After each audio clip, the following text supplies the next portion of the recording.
Conselho Universitário, professor Dr. Adilson de Oliveira.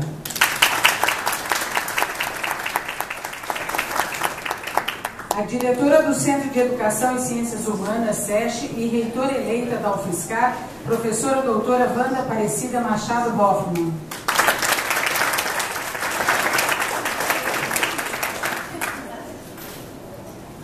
E o chefe do Departamento de Letras do SESC, professor Dr. Anton Castro Miguez.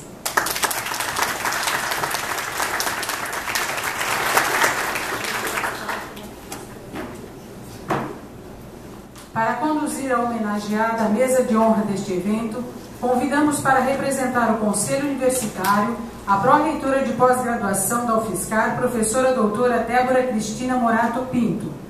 Convidamos a todos para receber em pé, com aplausos, nossa homenageada, professora doutora Tânia Pellegrini.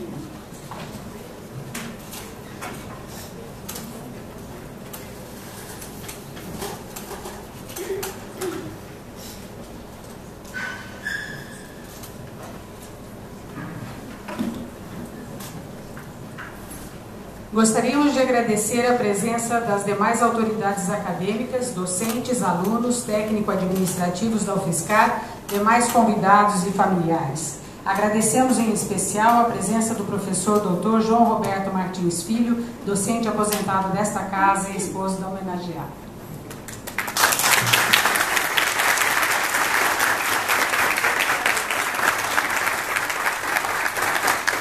Neste momento, convidamos a todos para, em pé, acompanhar a execução do Hino Nacional Brasileiro.